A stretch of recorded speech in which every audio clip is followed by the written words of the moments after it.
बोलो वृंदावन बिहारी लाल की जय। जय जय श्री राधे श्याम। जय जय श्री राधे श्याम। बोलो स्वामी राम सुखदास जी महाराज की जय। जय। तीसरा अध्याय 33वां श्लोक।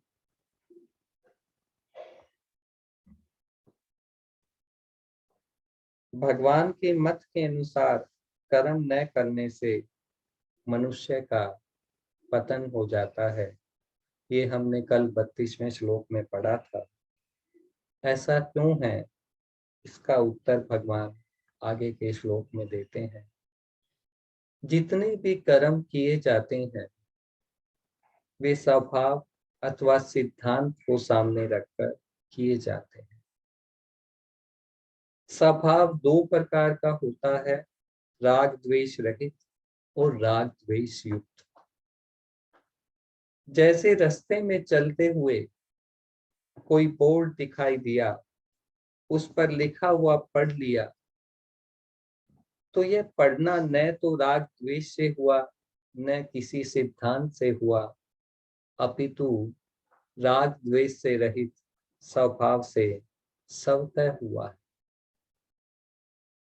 किसी मित्र का पत्र आने पर हम बड़े प्रेम से बड़े राग पूर्वक पढ़ते हैं, और किसी शत्रु का यदि संदेशा आता है तो उसे द्वेष पूर्वक पढ़ते हैं। तो यह पढ़ना राग द्वेष युक्त स्वभाव से हुआ। हम सारी क्रियाएं जो हमें पसंद है उसे हम प्रेम से करते हैं, राग से करते हैं, और जिसमें हमारी रुचि कम है लेकिन फिर भी वो क्रियाएं हमें करनी पड़ रही हैं तो हम द्वेष युक्त होकर करते हैं। गीता, रामायण आदि सत शास्त्रों का पढ़ना सिद्धांत से पढ़ना हुआ। मनुष्य जन्म परमात्मा प्राप्ति के लिए ही है, अतः परमात्मा प्राप्ति के उद्देश्य से कर्म करना भी सिद्धांत के अनुसार कर्म करना है। इस प्रकार देखना, सुनना, सूंघना, स्पर्श करना आदि मात्र क्रियाएं स्वभाव और सिद्धांत दोनों से होती है। राग द्वेष रहित स्वभाव जिसमें न राग है न द्वेष है, दोषी नहीं होता, परंतु राग द्वेष युक्त स्वभाव दोषी होता है। राग द्वेष पूर्वक होने वाली क्रियाएं मनुष्य को बांधती हैं, क्योंकि इनसे स्वभाव अशुद्ध होता है। हम सारी क्रियाएं राग द्वेष से युक्त होकर ही करते हैं, और सिद्धांत से होने वाली क्रियाएं उद्धार करने वाली होती हैं, क्योंकि उनसे स्वभाव शुद्ध होता है। सत शास्त्रों को पढ़ने से स्वभाव शुद्ध होता है, संतों का समागम करने से स्वभाव शुद्ध होता है। स्वभाव अशुद्ध होने के कारण ही संसार से माने हुए संबंध का विच्छेद नहीं होता, और स्वभाव शुद्ध होने से संसार से माने हुए संबंध का सुगमता पूर्वक विच्छेद हो जाता है कि जो मैं मेरेपन का अभाव है। जब हम राग द्वेष से रहित होते हैं, स्वभाव हमारा शुद्ध हो जाएगा, तब इससे संबंध विच्छेद सुगमता से हो जाएगा। ज्ञानी महापुरुष भी अपने कहलाने वाले शरीर द्वारा सबतः क्रियाएं हुआ करती, कि बहुत सी क्रियाएं हम अपने स्वभाव के अनुसार ही करते हैं, हमें पता भी नहीं रहता। जैसे क्रोधी व्यक्ति को कब क्रोध आ जाता है उसे खुद नहीं पता रहता। वो कहता है कि मेरे वश में नहीं, क्योंकि उसका स्वभाव है, उसकी प्रकृति है। और शांत व्यक्ति जो रहता है उसकी सारी क्रियाएं शांति से होती हैं, शांति पूर्वक होती है। ज्ञानी महापुरुषों के भी अपने कहलाने वाले शरीर द्वारा स्वतः क्रियाएं हुआ करती हैं, क्योंकि उनमें कर्तृत्व अभिमान नहीं रहता कि मैं कर रहा हूँ, ये अभिमान उनमें नहीं रहता, तो उनके द्वारा स्वतः अपने आप कर्तव्य का पालन होता है। परमात्मा प्राप्ति चाहने वाले साधक की क्रियाएं सिद्धांत के अनुसार होती हैं। जैसे लोभी पुरुष सदा सावधान रहता है कि कहीं कोई घाटा न लग जाए, कि लोभी पुरुष को जिसे धन की चाहत है वह बहुत सावधान रहता है कि मैं ऐसा माल न खरीद लूं, ऐसी क्रिया न कर लूं जिससे मुझे नुकसान हो जाए। ऐसे ही साधक निरंतर सावधान रहता है।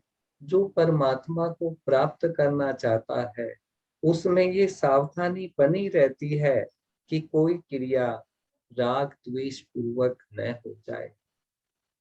ऐसी सावधानी होने पर साधक का स्वभाव शीघ्र शुद्ध हो जाता है। जब ऐसी सावधानी आ जाती है कि मन को देखते रहता है कि कोई क्रिया राग द्वेष पूर्वक तो नहीं हो रही है, या द्वेष आ भी रहा है तो उसको हटा देता है, तो उसका स्वभाव शीघ्र शुद्ध हो जाता है और परिणाम स्वरूप वह कर्म बंधन से मुक्त हो जाता है। हमारे बहुत से पीछे के और वर्तमान के जन्म के संस्कार, माता पिता के संस्कार, वर्तमान का संग, शिक्षा, वातावरण, अध्ययन, उपासना, चिंतन, क्रिया, भाव आदि के अनुसार हमारा स्वभाव बनता है। हम जैसे वातावरण में रहते हैं उसी के अनुसार हमारा स्वभाव बनता है। यह स्वभाव सभी मनुष्यों में भिन्न भिन्न होता है और इसे निर्दोष बनाने में सभी स्वतंत्र है। इसे शुद्ध करने में सभी स्वतंत्र है। बहुत से मनुष्य जो चोरी कर रहे होते हैं, जब उन्हें किसी संत का आश्रय मिलता है तो वो कहते हैं कि हमें पता ही नहीं था कि हम चोरी करना कोई गलत काम, क्योंकि किसी ने बतलाया ही नहीं। शुरू से हमें ऐसा वातावरण मिला कि हम चोरी कर रहे थे तो हमारे माता पिता खुश हो रहे थे कि कितना अच्छा काम कर रहा है। तो स्वभाव जो है वो वातावरण से मिलता है, संस्कृति से मिलता है, शिक्षा से मिलता है, और शास्त्रों के पढ़ने से वही स्वभाव शुद्ध भी होता है। हम उसको शुद्ध कर सकते हैं, निर्दोष कर सकते हैं। यदि हम लगातार शास्त्रों को पढ़ते हैं तो हमें इस बात का ज्ञान होता है कि हमें क्या करना चाहिए और क्या नहीं करना चाहिए, और दूसरे की प्रकृति भी, कि दूसरा कोई कार्य कर रहा है तो हमें ये भी समझ में आता है कि वह ये कार्य गलत कर रहा है। तो क्यों कर रहा है? क्योंकि उसकी प्रकृति ऐसी ही। कोई व्यक्ति झूठ बोलता है, उसको आदत पड़ी, कई बार बिना बात के भी वो झूठ बोलेगा और हमको समझ में आता है कि वो झूठ बोल रहा है। तो सत्य शास्त्रों को जब हम पढ़ते हैं तो हम उसके झूठ पे कोई प्रतिक्रिया नहीं करते। हम समझ जाते हैं कि वो झूठ बोल रहा है, लेकिन अगर यदि हम हम में विवेक जागृत नहीं रहता तो कई बार हम उसमें क्रोधित भी हो जाते हैं। वो जबकि अपने स्वभाव में कर रहा है, उसको पता ही नहीं, ज्ञान ही नहीं है कि वो झूठ बोल रहा है या सत्य बोल रहा है। तो सभी मनुष्यों में स्वभाव भिन्न भिन्न होता है और इसे निर्दोष बनाने में सभी स्वतंत्र हैं। व्यक्तिगत स्वभाव की भिन्नता ज्ञानी महापुरुषों में भी रहती है।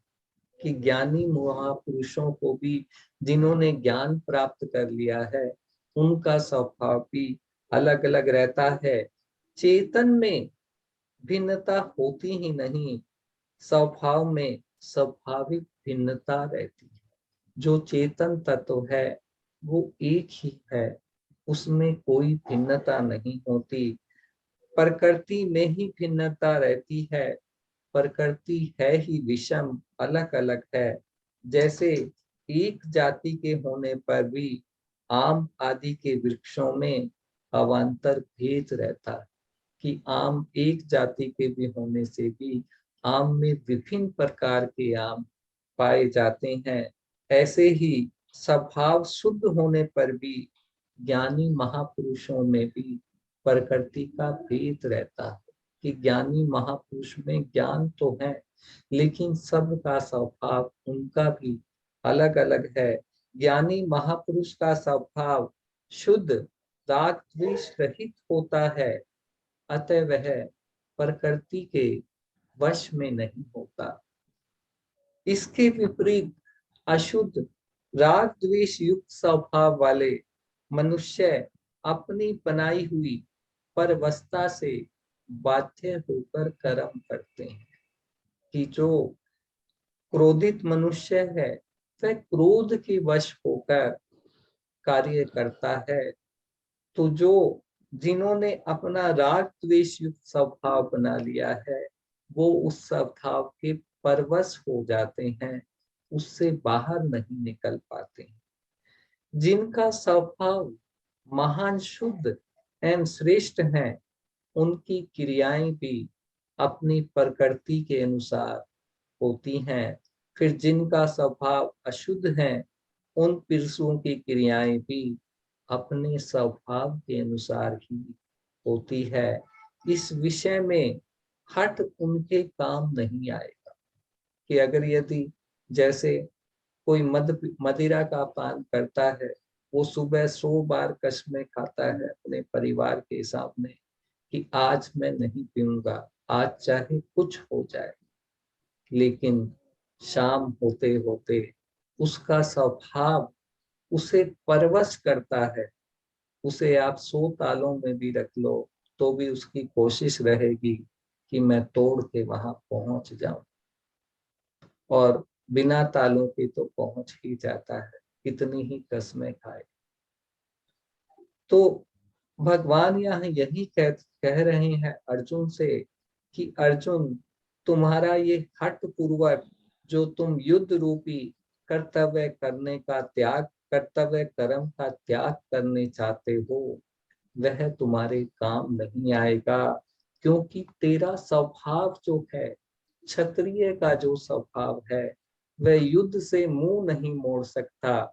तो तुम अपने स्वभाव के परवश होकर युद्ध करोगे। तुम स्वाभाविक कर्मों से परवश होकर युद्ध करेगा, अर्थात इसमें तेरा हठ काम नहीं आएगा। ज्ञानी महापुरुष भी जब व्यवहार करता है तो स्वभाव के अनुसार ही करता है। कारण कि कर्मों के बिना कोई व्यवहार नहीं कर सकता। कर्म मतलब जो हमारा मन बुद्धि जो है, जिन साधनों के बिना कोई सब व्यवहार नहीं कर सकते। और मन बुद्धि चित्त जो है वो हमारी स्वभाव में बंधे हुए हैं, हमारी प्रकृति के परवश हैं। जैसे आचार्य बालक की स्थिति में आकर, आचार्य को जब बालक को वर्णमाला सिखानी होती है, कै ख ग सिखाना होता है, तब उन्हें भी महापुरुष, ज्ञानी महापुरुष को भी साधारण मनुष्य की स्थिति में आकर ही उन्हें समझाना पड़ता है। 34वां श्लोक। इंद्रियां, इंद्रियों के अर्थ में, प्रत्येक इंद्रियों के विषय में मनुष्य के राग और द्वेष व्यवस्था से अनुकूलता और प्रतिकूलता की स्थिति रहती है।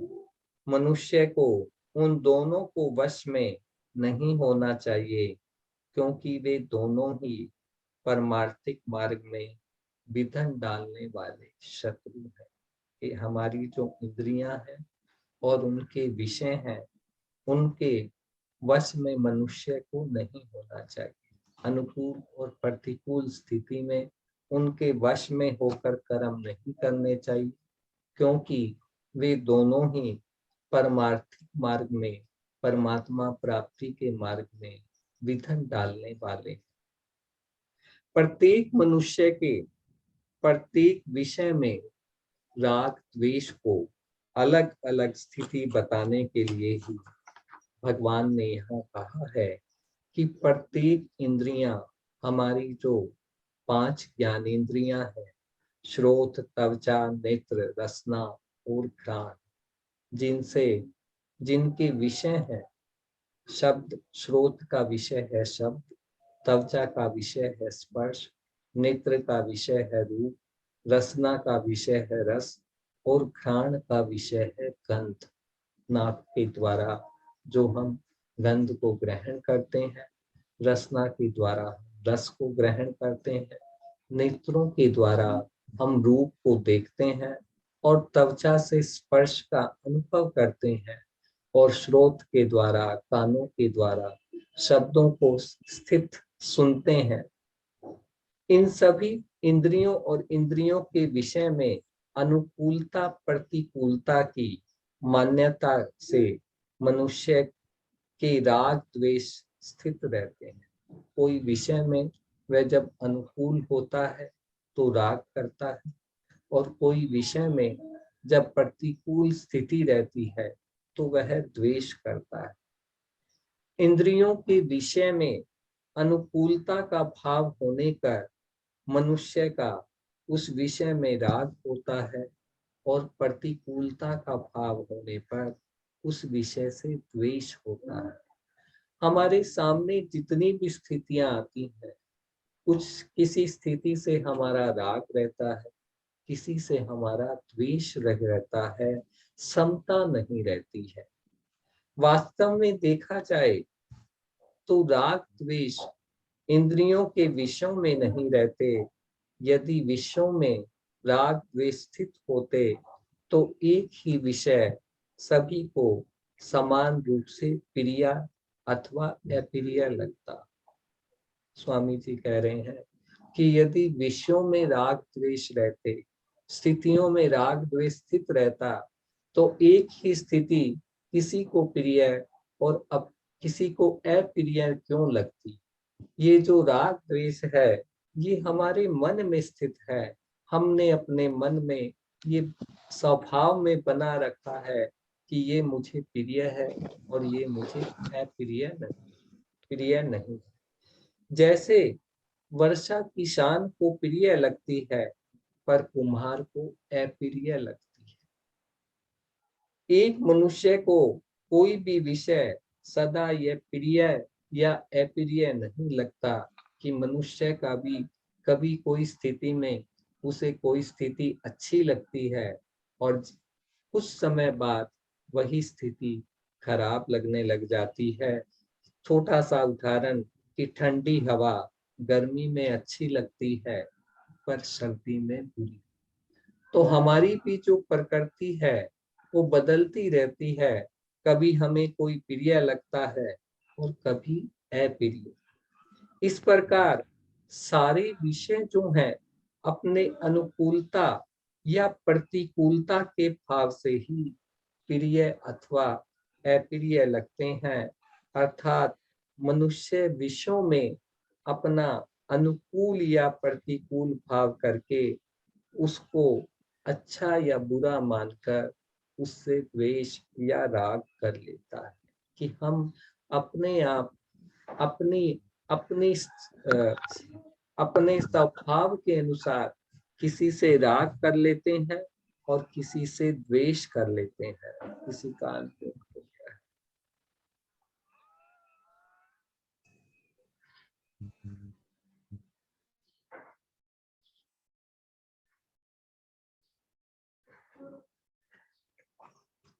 वास्तव में राग द्वेष माने हुए अहम में ये जो मैंपन है, उसमें स्थित रहते हैं। शरीर से माना हुआ संबंध ही अहम कहलाता है, मैं हूं कहलाता है। और अतः जब तक शरीर से माना हुआ संबंध रहता है, तब तक उसमें राग द्वेष रहते हैं, और वे ही राग द्वेष बुद्धि में, मन में, इंद्रियों में, इंद्रियों के विषयों में प्रतीत होते हैं, वही दिखाई देते हैं। भगवान साधक को आश्वासन देते हैं कि राग द्वेष की वृत्ति उत्पन्न होने पर उसे साधन और साध्य जिसकी वो साधना कर रहा है, कभी निराश नहीं होना चाहिए। अपितु राग द्वेष की वृत्ति के वशीभूत होकर उसे किसी कार्य में प्रवृत्त या निवृत्त नहीं होना चाहिए। कि यदि राग द्वेष आ भी जाता है, राग द्वेष तो आएगा ही, तो उसे निराश नहीं होना चाहिए कि ये क्यों आ गया, और उसके राग द्वेष के वशीभूत होकर कोई कर्म करना या नहीं करना नहीं चाहिए। कर्मों में प्रवृत्ति मैंने करना और निवृत्ति मैंने नहीं करना शास्त्र के अनुसार ही होनी चाहिए, अपने राग द्वेष के अनुसार नहीं, कि जिससे राग है वो कर्म हम करें और जिससे द्वेष है वो कर्तव्य कर्म हो तो भी हम उसे न करें। राग पूर्वक प्रवृत्ति या निवृत्ति होने से राग पुष्ट होता है, और द्वेष पूर्वक प्रवृत्ति या निवृत्ति होने से द्वेष पुष्ट होता है। कि यदि राग पूर्वक हम यदि कोई क्रिया करते हैं या नहीं करते हैं, तो उससे हमारा राग बढ़ता है, और द्वेष पूर्वक यदि कोई क्रिया करते हैं या नहीं करने में हमारा द्वेष है, तो नहीं करते हैं तो उससे हमारा द्वेष बढ़ता है। इस प्रकार राग द्वेष पुष्ट होने के फलस्वरूप पतन ही होता है। जब साधक संसार का कार्य छोड़कर भजन में लगता है, तब संसार की अनेक अच्छी बुरी सपूर्णाएं उत्पन्न होने लगती है। जब साधक ध्यान में बैठता है, तब भी उसकी अनेक सपूर्णाएं, मन में अनेक तरह के विचार उठने लगते हैं, और कभी कभी वह घबरा जाता है कि मैं भजन कर रहा हूँ, मैं ध्यान कर रहा हूँ, ये विचार मुझे क्यों आ रहे हैं। ये सभी के साथ होता है। यहाँ भगवान साधक को आश्वासन देते हैं, उसे समझा रहे हैं कि उसे इन सपनाओं से घबराना नहीं चाहिए, इन विचारों से घबराना नहीं चाहिए। इन सपनाओं की वास्तव में सत्ता है ही नहीं। ये जो गलत सफुरनाएं हो रही हैं, इनकी सत्ता है ही नहीं, क्योंकि ये उत्पन्न होती हैं, और यह सिद्धांत है कि उत्पन्न होने वाली वस्तु नष्ट होती है। कि ये सफुरनाएं उत्पन्न तो होती हैं, पर जल्दी नष्ट भी हो जाएंगी। अतः विचार पूर्वक देखा जाए तो सफुरनाएं आ नहीं रही हैं, प्रत्युत जा रही। कि हमें अगर यदि कोई सपना उत्पन्न होती है, तो वो हमारे मन से निकल रही है, वह नष्ट होने वाली ही है। कारण यह है कि संसार का कार्य करते समय अवकाश न मिलने से सफुरनाएं दबी रहती हैं। कि जब हम सारा दिन संसार के कार्य में लगे रहते हैं, तब ये जो सपूर्णाएं चित्त में जमी हुई थी, इनको समय नहीं मिला बाहर निकलने का। अतः और जब संसार का कार्य छोड़ते ही, जब हमने सारा दिन का जो हमारा कार्य था उसे जब छोड़ दिया, तो अवकाश मिलते ही पुराने संस्कार, पुरानी सपूर्णाएं, पुराने विचारों के रूप में ये बाहर निकलने लगते हैं। ये सभी के साथ होता है। अतः साधकों को इन अच्छी या बुरे विचारों में राग द्वेष नहीं करना चाहिए, बल्कि सावधानी पूर्वक इनकी उपेक्षा रहते हुए समय तटस्थ रहना चाहिए। इनकी उपेक्षा करते हुए इनको ना हटाने की चेष्टा करे, ना स्वीकार करे। इनकी उपेक्षा करते हुए समय तटस्थ रहना चाहिए। इसी प्रकार उसे पदार्थ में, व्यक्ति में, विषय में आदि में राग द्वेष नहीं करना चाहिए। बोले इसी प्रकार यदि उसका किसी से राग है, द्वेष है, तो उसको धीरे धीरे हटाने की चेष्टा करते हुए उसमें तटस्थ रहना चाहिए। राग द्वेष मिटाने के इच्छुक साधकों के लिए तो कर्म करने में शास्त्र प्रमाण की आवश्यकता रहती है, पर राग द्वेष से समर्था रहित महापुरुष का अंतःकरण इतना शुद्ध और निर्मल होता है कि जिनमें राग द्वेष मिटाने के इच्छुक साधकों के लिए तो कर्म करने में शास्त्र प्रमाण की आवश्यकता रहती है कि जिनको राग द्वेष मिटाने की इच्छा रहती है, पर राग द्वेष से समर्था रहित, जिसमें राग द्वेष है ही नहीं, ऐसे महापुरुष का, जो महापुरुष होते हैं, उनका अंतःकरण इतना शुद्ध, इतना निर्मल होता है कि उसमें स्वतः वेदों का अर्थ, वेदों का तात्पर्य प्रकट हो जाता है, चाहे वह पढ़ा लिखा हो या ना हो। कि जिस महापुरुष का अंतःकरण एकदम शुद्ध है, उनमें शास्त्र प्रकट होते हैं, उनकी वाणी से कभी कोई गलत बात निकल नहीं सकती। उनकी वाणी में सरस्वती विराजमान रहती है।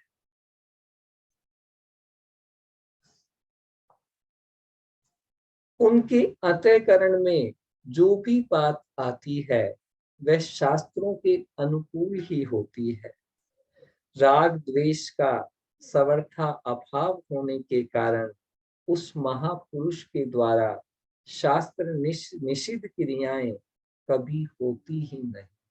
कि जिसका अंतःकरण एकदम शुद्ध है, उससे कभी शास्त्रों के विरुद्ध क्रियाएं हो ही नहीं सकती। उसका स्वभाव स्वतः शास्त्र के अनुसार बन जाता है। यही कारण है कि ऐसे महापुरुष के आचरण और वचन दूसरे मनुष्यों के लिए आदर्श होते हैं। अतः उन महापुरुषों के आचरण और वचनों का अनुसरण करने से साधक के राग द्वेष मिट जाते हैं। कुछ लोग मानते हैं कि राग द्वेष अंतःकरण के धर्म है, कि ये हमारे अंतःकरण में रहते ही हैं, इनको मिटाया नहीं जा सकता। पर यह बात सही नहीं है।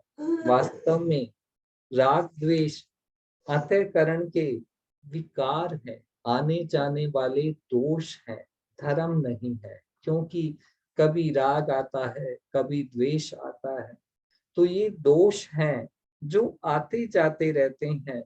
यदि ये अंतःकरण के धर्म होते तो जिस समय अंतःकरण जागृत रहता है उस समय भी राग द्वेष भी रहते, अर्थात उनकी सदा ही प्रतीति होती, वे सदा ही रहते। पर हमारे अंतःकरण की स्थिति बदलती रहती है। ये कभी किसी वस्तु, व्यक्ति या परिस्थिति से प्रेम करता है और कभी उसी से द्वेष करता है। साधन करने पर राग द्वेष कम होते हैं, यह साधकों का अनुभव है। कि जो साधना कर रहे हैं उनके राग द्वेष कम होते हैं, यह सभी साधकों का अनुभव है। जो शास्त्रों का पठन पाठन करते हैं उनके भी राग द्वेष धीरे धीरे कम होते हैं। कम होने वाली वस्तु मिटने वाली होती है, और इससे यह सिद्ध होता है कि राग द्वेष अंतःकरण के धर्म नहीं है। भगवान ने राग द्वेष को मनोगत कहा है कि ये मन में आने वाले हैं, जाने वाले हैं, सदा रहने वाले नहीं। आज इतना ही। बोलो वृंदावन बिहारी लाल की जय। जय जय श्री राधे श्याम। जय जय श्री राधे श्याम। स्वामी राम सुखदास जी महाराज की जय। जय सबको सबको